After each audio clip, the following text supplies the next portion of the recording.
Amigos de Expreso de la Razón, bienvenidos a un nuevo episodio de Tertulia, este podcast en el que usted lo sabe, dialogamos, conversamos, discutimos a veces sobre los temas que están en la agenda pública del país, de Tamaulipas, en fin, de nuestras comunidades. Hoy va a ser uno de esos episodios en los que pues analizamos lo que está pasando en nuestro entorno, y para ello tenemos un invitado especial haciendo su debut en Tertulia, Ángel Nakamura. Ángel es un periodista ya, a pesar de su juventud, con mucha experiencia, ha trabajado en diversos medios de Tamaulipas, del país, uno de ellos, por cierto, Expreso. Así es que bienvenido, Ángel, ¿cómo estás? Muchas gracias, Miguel, muchas gracias, Pedro Alfonso, por abrirme las puertas en que yo considero que es mi casa. El Expreso, a nivel regional y a nivel nacional, es un sinónimo de calidad periodística, y lo vemos con todos los productos que ustedes realizan, y me da muchísimo gusto estar aquí con ustedes. Estoy haciendo una beca actualmente en la Universidad de Texas en Austin. Correcto. Pero siempre considero el Expreso de Ciudad Victoria mi casa. Muchas gracias por acompañarnos. Sí. Y Pedro Alfonso, como siempre. Hola Miguel, hola Ángel, un gusto tenerte aquí en Expreso, y ya sabes que esta siempre va a ser tu casa. Gracias, Pedro. Oigan, evidentemente, pues el tema de temas en este momento en la agenda pública, pues es el proceso electoral, la elección que estamos viviendo. Me gustaría entrar, Ángel, con tu análisis a grandes rasgos de qué momento estamos del proceso electoral. Nos comentas que estás tú pues en Texas. ¿Cómo lo ves desde allá? Fíjate que es un momento bien interesante en Texas, que es el principal socio comercial de México, y en Tamaulipas no se diga, ¿no? Imagínate. Estamos con un gobernador republicano que es totalmente antiinmigrante, totalmente antimexicano. Fascista incluso, diría yo, ¿no? Totalmente, estoy completamente de acuerdo. Y que quiere ser candidato a vicepresidente. Y está convenciendo a Donald Trump para que vayan en la fórmula. Donald Trump ya no quiere con Mike Pence, ya no quiere ni a la esquina. Entonces anda buscando un personaje polémico que genere además y que incentive a ese sector radical estadounidense que quiere y que piense que los migrantes son los culpables de todo. Que no pagan impuestos, que les quitan los trabajos, cosa que ya está muy cacareado y que realmente no hay algo que lo fundamente. Así que estamos en ese escenario, y por supuesto que los estadounidenses están volteando a ver a México.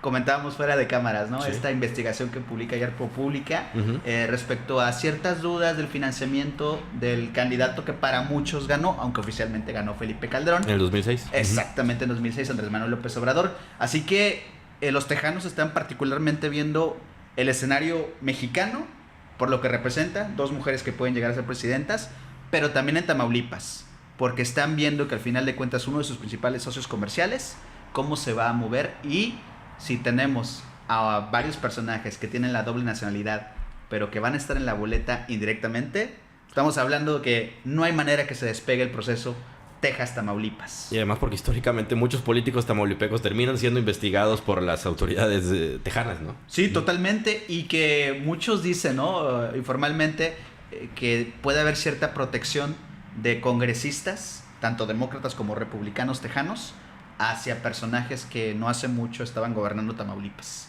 No están como tal las pruebas, pero ahí están los vínculos, ¿no? Y los vemos en fotografías, redes sociales, como estos congresistas que tienen mucho peso en la zona del Río Grande, McAllen, Bronzeville, Harlingen, y que tienen esta relación con personajes como el exgobernador de Tamaulipas.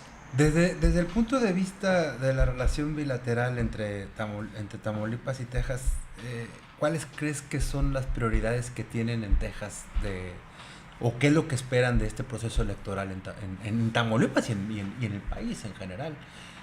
¿Cuáles son, tú consideras cuáles son, además del tema migratorio, cuáles son los temas más importantes que preocupan a las autoridades tejanas? Claro, Austin, la capital de Texas, un sector republicano muy recalcitrante y muy antimigrante. Como mencionaba, la migración está sí o sí en el proceso electoral, ¿no?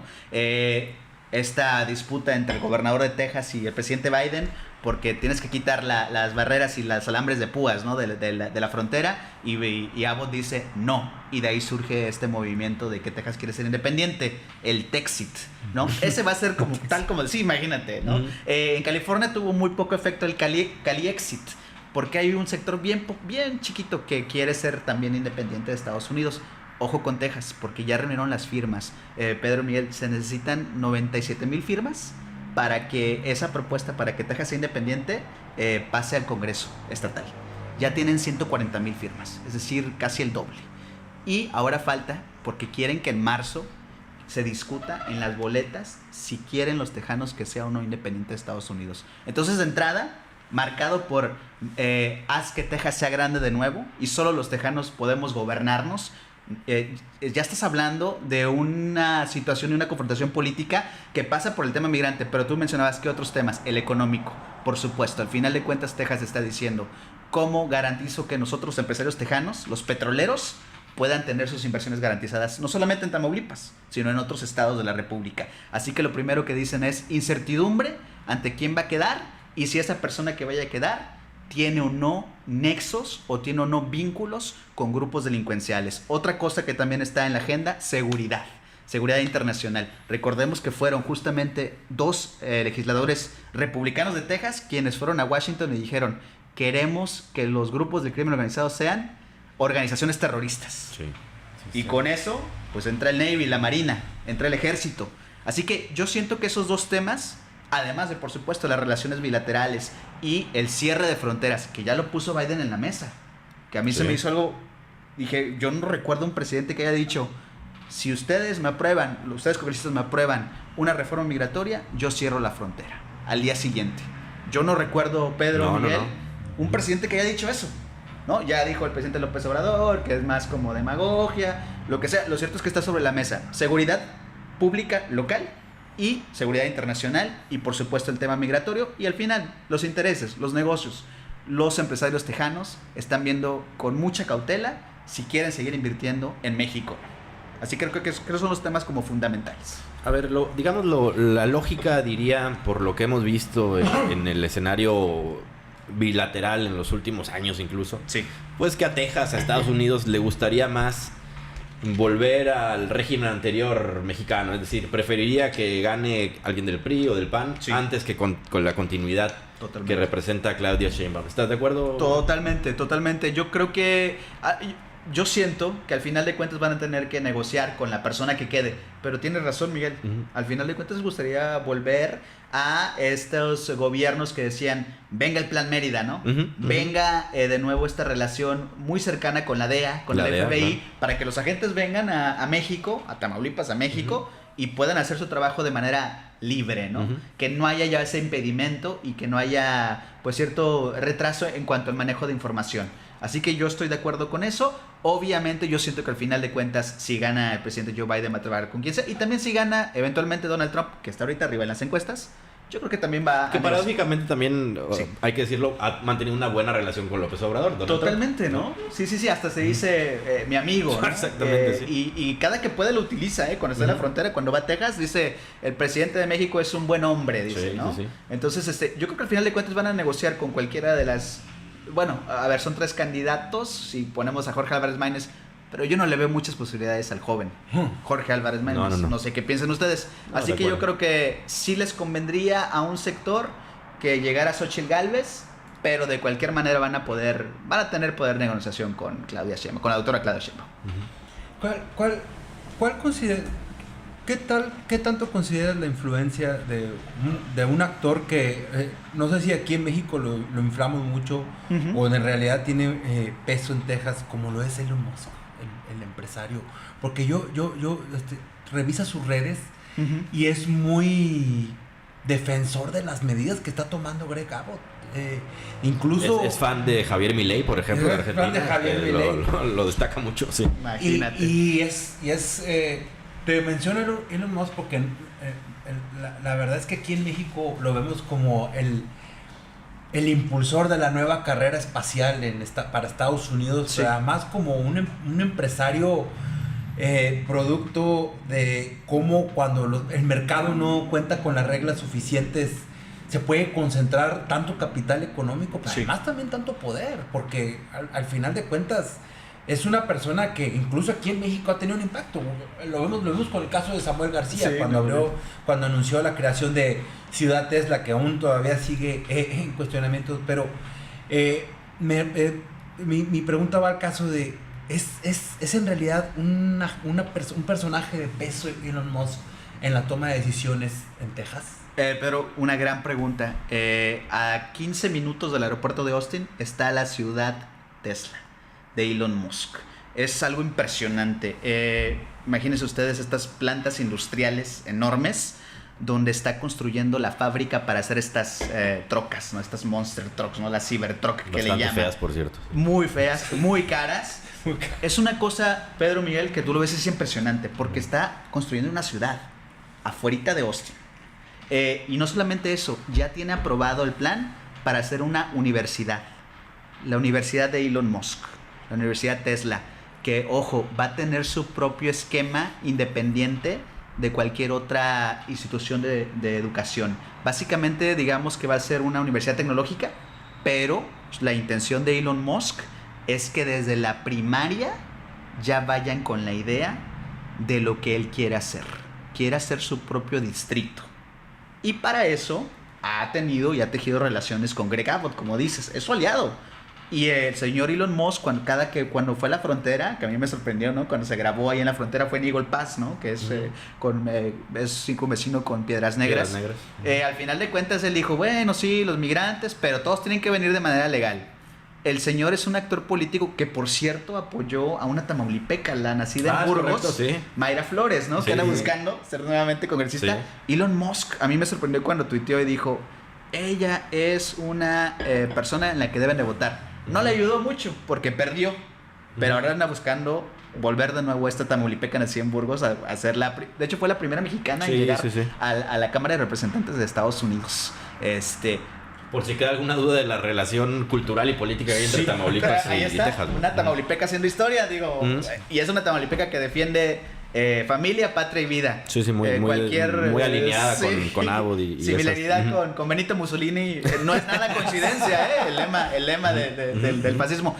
Pero para responder tu pregunta, Austin yo veo que al menos Austin es considerada la ciudad más liberal de Texas. Sí. Los demás son bastante conservadores, a excepción de San Antonio un poquito, ¿no? Y Houston también, que es muy diversa. En Austin yo he encontrado en la comunidad académica y en los actores políticos con los que he platicado, gente que está completamente a favor de que Elon Musk sea una especie de gobernador de facto. Así tal cual, ¿eh? Y muchos incluso lo quieren candidatear para la Casa Blanca dentro de 4 años. Cosa que a lo mejor es muy descabellado, pero ya vimos que Kanye West fue el candidato. Donald Trump. Donald Trump, por supuesto. El que está primero en las encuestas. Entonces mucha gente dice, Elon Musk, yo le apoyaría que fuera el gobernador de Texas. Es más, que fuera el presidente de Estados Unidos. Pero ojo, hay otro sector que dice, no, este señor está, sí, podrá ser muy inteligente y podrá hacer mucho dinero, pero él no está capacitado para gobernar. No, claro. Porque además de cuenta, se meten problemas de repente, está en contra de la cultura woke, que ese ya es otro tema. Sí. Y en Austin sí hay una resistencia todavía a Elon Musk. Pero yo te diré en concreto, a mí no me sorprendería que si él buscara algún puesto en Texas, lo pudiera ganar. No creo que lo haga. Tiene más influencia y más poder haciendo su ciudad Musk. Así que eso la verdad es que es preocupante por una parte, pero te habla de cómo están cambiando las relaciones, sobre todo con los hombres de poder y el hombre más rico del mundo, Elon Musk. Oigan, antes de pasar, digamos, ya al terreno más nacional, nada más me gustaría preguntarles a los dos sobre este tema, el reportaje que publicó ProPublica, que para poner en contexto a la gente que no lo ha leído, pues básicamente dice que hay muchos indicios de que para la campaña presidencial de López Obrador del 2006 hubo apoyos o patrocinios económicos de hasta $2 millones del cártel de Sinaloa para la campaña de López Obrador a través de intermediarios.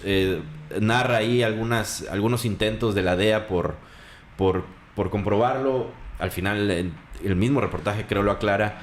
Quedan inconclusos algunos cabos, pero bueno, insinúa que hay muchas posibilidades de que esto pudo haber sido cierto.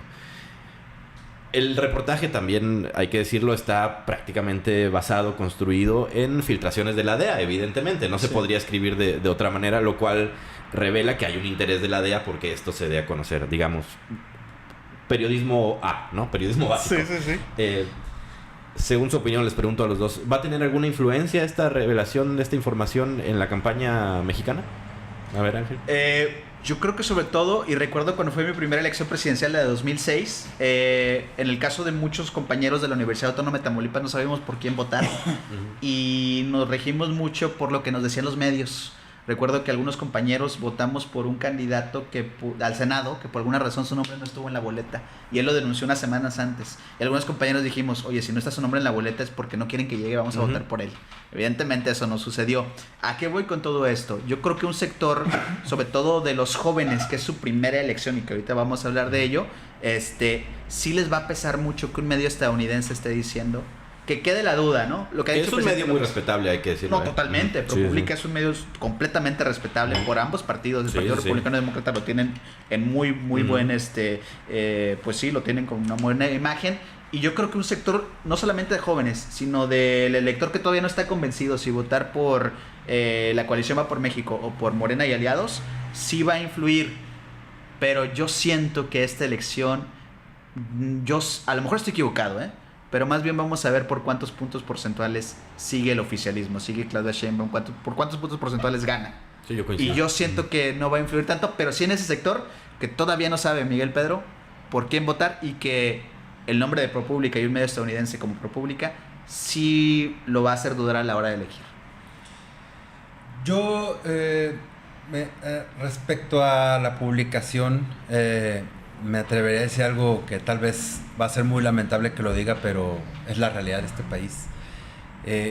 Sería más noticioso saber que hubo un candidato que no recibió financiamiento de la delincuencia organizada. Sí. Creo que cuando leímos todos lo pensamos, ¿no? Sí, porque además yo siempre he creído en el tema de la delincuencia organizada, y es que y lo menciono particularmente en el caso de Estados Unidos. Es muy romántica esa idea del narcotráfico que contamina la clase política y no la realpolitik que lo dicta cualquier manual, cualquier libro de política, que la delincuencia organizada es una creación del mismo Estado, es la misma deliberación de un Estado para que permita la ilegalidad y la impunidad. Ya de cierta forma es una participación del Estado en eso. Entonces se me hace muy romántico, muy risible que lo saquen, como lo menciona tú, Ángel. Creo que es más parte del golpeteo político y de la agenda que traen los mismos medios. Y no lo digo por ProPublica, yo respeto mucho al medio. Es un medio que está publicando algo que al final de cuentas es preocupante y es una realidad, que vemos muy frecuente en el país. Pero cuestionaría un poco a la DEA. La DEA es una de las instituciones estadounidenses. Luego voy a investigar bien el artículo en el que lo leí, pero ha sido muy cuestionada. Sí, claro. La DEA por su participación. Incluso hay reportes del FBI. El New York Times sacó un reportaje ya hace un buen tiempo, me puedo atrever meses, un año, de cómo la DEA ya era señalada por encubrimiento, por deliberaciones, etc. No estoy mencionando que sea un ente totalmente corrupto, pero que sí, tal vez por su agenda, por las temáticas que esté manejando en ese momento, libera información que de cierto modo está politizando una problemática. Y una situación de otro país, además. Sí, y yo nada más agregaré lo que dice Pedro, que es bien interesante esto y que es lamentable, pero dice sí, me sorprendería qué candidato no recibió o qué alianza no recibió al final dinero que a lo mejor no estaba bien fiscalizado. Y pensando un poco en eso que dicen de esa sorpresa, también lo que llama la atención es la cantidad, ¿no? $2 millones, yo creo que se los gasta un candidato a alcalde de Tamaulipas en 2 semanas. Digo, para una campaña presidencial me parece una cantidad muy menor considerando el peso de ese grupo delincuencial, pero bueno, son ya apreciaciones. No quería decirlo, pero se tenía que decir y se dijo. Exactamente. Claro. Y también ahondando, el libro, leí hace poco un libro de un investigador mexicano que se llama Los cárteles no existen. Él tiene esa tesis de que... Muy bueno, Osvaldo Zavala. Exactamente. Osvaldo. Muy perfecta, ¿no? La narrativa, perfecta o sea, cómo desmantela la narrativa del Estado. Exactamente. Perfecto. Y creo que eso va con lo que tú dices. Creo que eso está perfectamente respaldado. Los cárteles no existen, sino que es ¿no? Al igual son los intereses. Sí, Sí, totalmente. sin que esto suene a que estamos haciendo a un lado los argumentos de ProPublica. Es muy probable que lo que se dice ahí sea cierto, ¿no? Digamos, lo que se pone sobre la mesa es pues esto que ustedes mencionan, el timing político, Sí. evidentemente político que hay detrás. Pero vamos ya a pensar en lo nacional y después en lo local. Hablabas del voto joven, de un amplio sector de la población, Ángel, que a lo mejor no decide por quién va a votar porque no se siente identificado en primer plano por ninguna de las ofertas políticas que están sobre la mesa. ¿Tienes tú ahí algunos datos Sí. sobre cómo, en términos numéricos, cómo se va a comportar el voto joven? Sí, claro. En el país? Este es un dato que les traemos de aquí el Expreso. El INE, recordemos que el 22 de enero, pasado 22 de enero, hace unos días, se cierra ya los registros, ¿no? Para que tú puedas sacar tu INE y que puedas estar en la lista nominal, o sea, que puedas votar. Les traemos los datos de cuántos tamaulipecos de 18 años van a votar, van a poder votar, porque no sabemos si vayan a votar o no, al final deciden no ir, ¿no? Pero pueden votar el próximo 2 de junio 55,491 tamaulipecos y tamaulipecas de 18 años. Pero no son los primeros que van a votar. Recordemos que quienes tenían 17 años en el 2018 no pudieron votar. Así que también nos dimos la tarea de ver cuántos tamaulipecos de 19 a 23 años, cuánto representa. Que son 366,424 tamaulipecos. Estamos hablando que un poquito más de la población de Ciudad Victoria. Son los tamaulipecos de 19 a 23 años que van a votar también por primera vez, aunque no tengan los 18 años. Y ya si los juntamos, en total, los tamaulipecos que van a votar por primera vez son 421,000. Estamos hablando de un número muy fuerte. 4 veces la diferencia que le sacó a Américo Villarreal a Truco Verástegui en la campaña por la gobernatura. Ese es el porcentaje de participación y de votos que estarán buscando no solamente las candidatas y el candidato presidencial, sino los candidatos al Senado, diputados federales, diputados locales y alcaldes. Y ya si hablamos de jóvenes, porque la legislación mexicana dice de 18 a 29 años, ¿cuántos jóvenes tamaulipecos, incluyendo los que votan por primera vez? 667,000. Son los jóvenes tamaulipecos que van, estamos hablando de la última parte tanto de millennials como toda la generación Z, con todo lo que implica la generación Z, esta generación que han dicho que busca la gratificación instantánea, ¿no? Que ya no está muy de acuerdo con las formas en cómo hicieron la generación X y los millennials, que me incluyo, ¿no? Que nos y en incluimos. general que es una generación apolítica, ¿no? Que Exactamente. no le interesa, lo cual me lleva a preguntarles a los dos. Sí. ¿Cuál creen que sea el comportamiento de esta generación en esta su primera elección? Primero, yo preguntaría, ¿creen que vayan a ir a votar? ¿Que les interese ir a votar?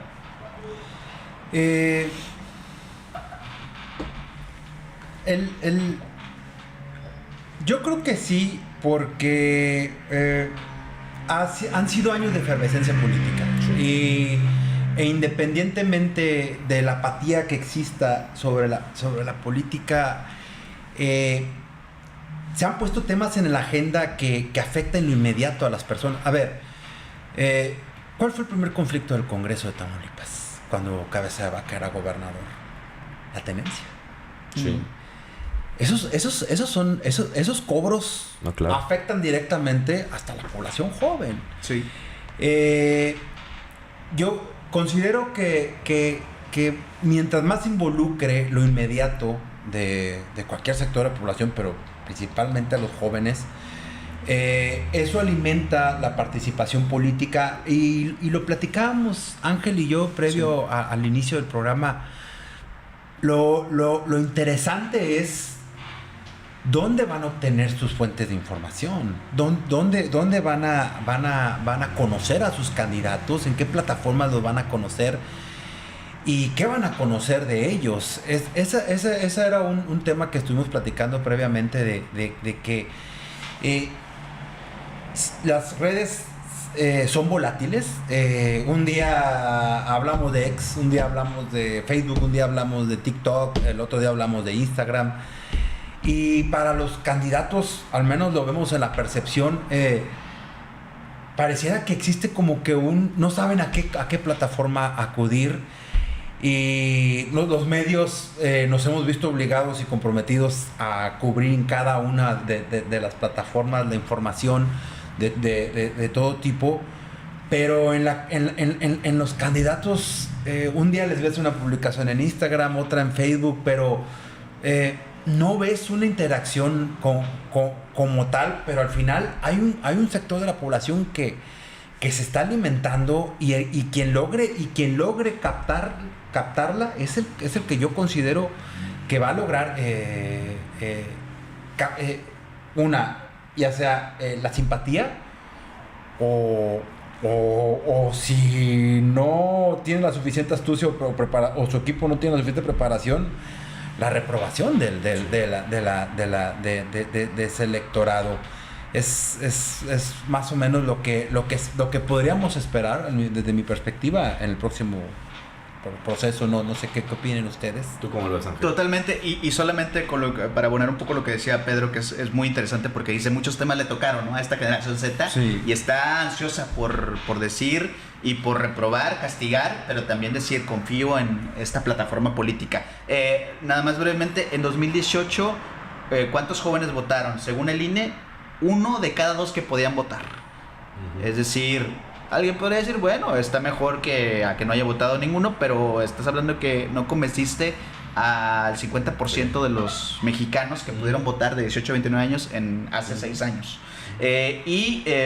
Varía, por ejemplo, por quién votaron. No tenemos como tal el voto libre y secreto, sí. Pero un documento que publica el PAN después de la elección menciona que los jóvenes votaron principalmente por López Obrador, pero fue uno de los porcentajes más bajos si ya hablamos de toda la población.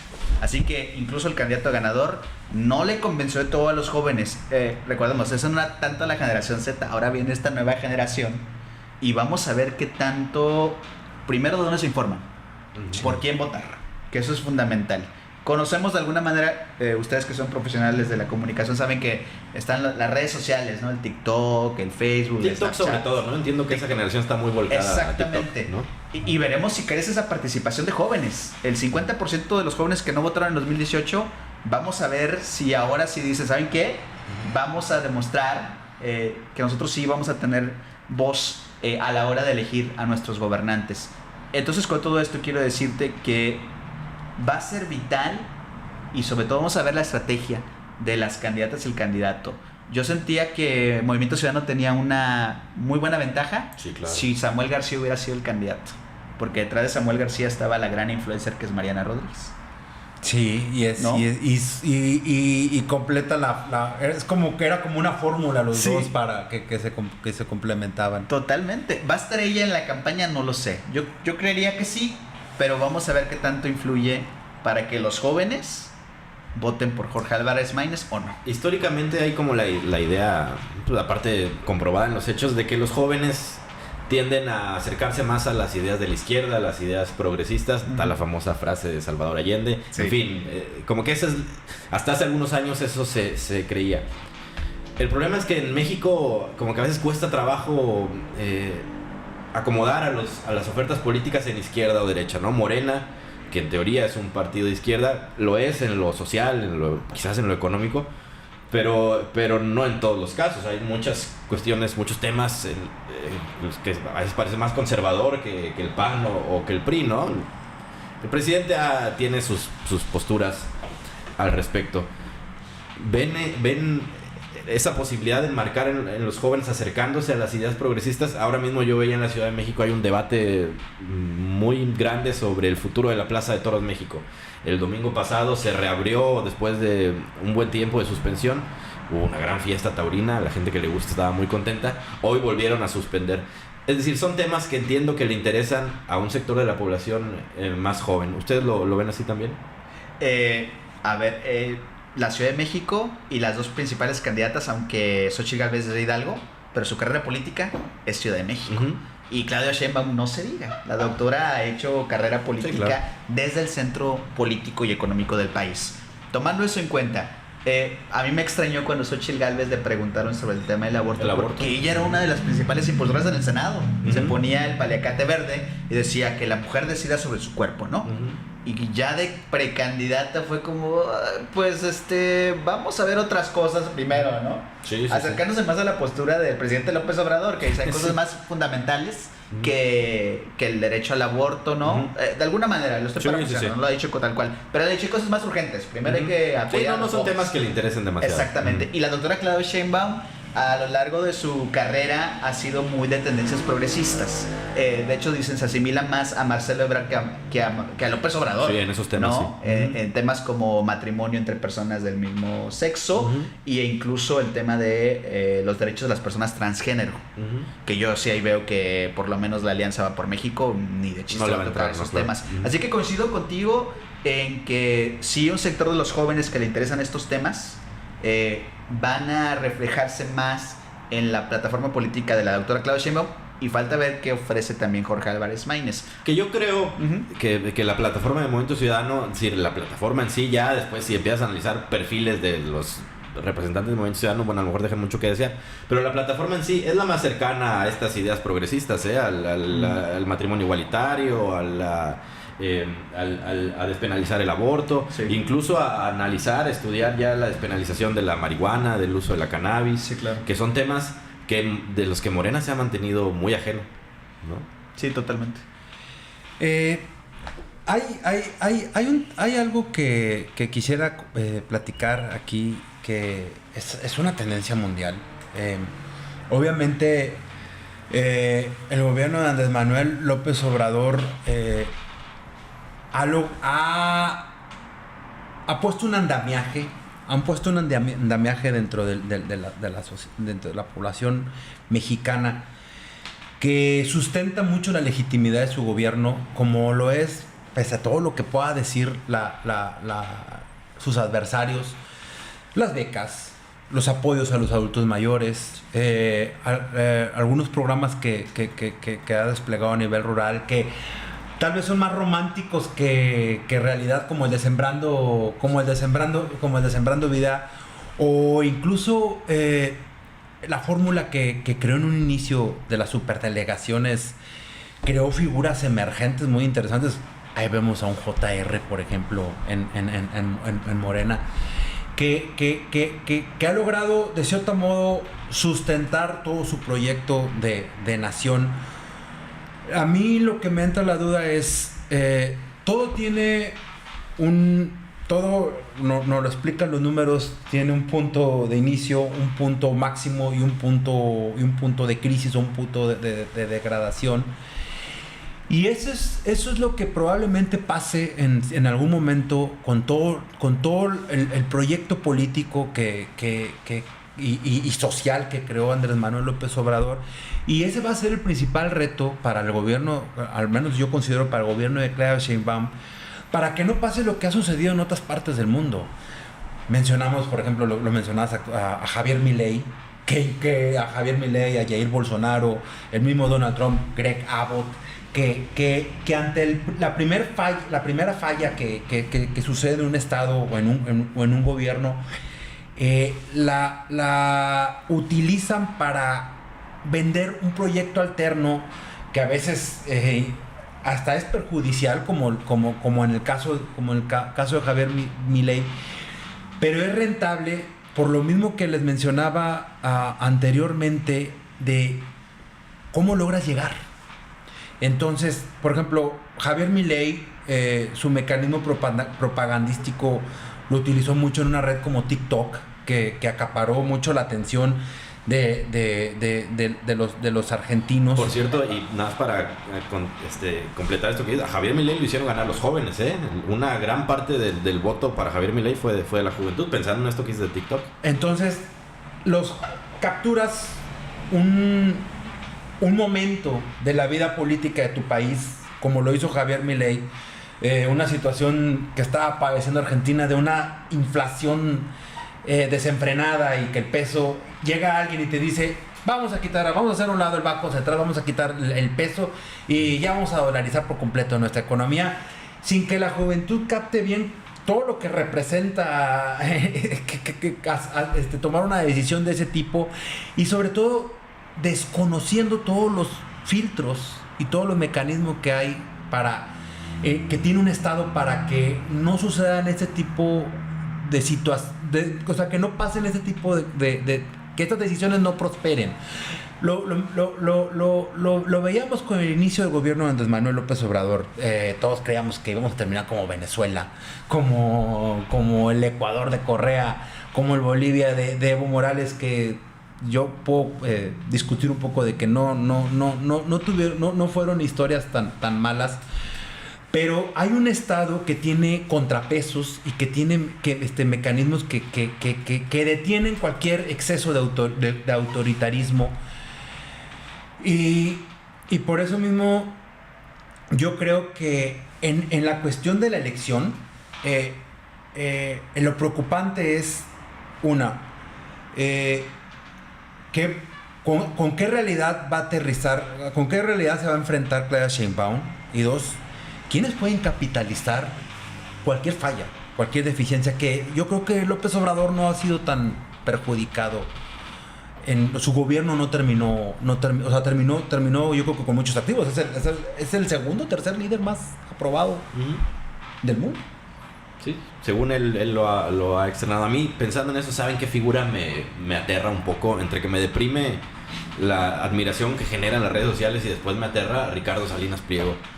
Me parece que encarna estos personajes, al diablo, el Estado, libre mercado 100%. Los gobernícolas. Exactamente, sí, la antipolítica radical que lleva a los pueblos a tomar decisiones como la de Argentina, ¿no? Que ojalá me equivoque, pero parece que las cosas van a terminar muy mal. ¿Ven en el escenario nacional una rendija abierta para personajes de ese tipo? No en el 24, evidentemente, Eduardo Verástegui no prosperó, pero a lo mejor en el 2030.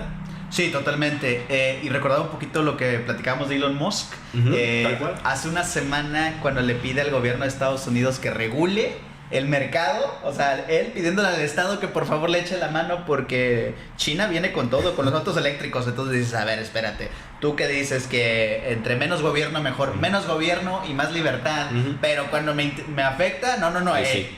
Con regulaciones, no, Estado, haz tu chamba. Esto me recuerda también un poco lo que ha hecho Ricardo Salinas Pliego, que como dices en Twitter, que se ha vuelto un personaje que directamente e indirectamente mucha gente dice, sí, ese es el líder que yo quiero, alguien que habla totalmente libre, que ha hecho su dinero a base de su esfuerzo, ¿no? Y que el señor pone en su lugar a quien sea. Ese es el presidente que yo necesito, que vaya y le diga tal por cual.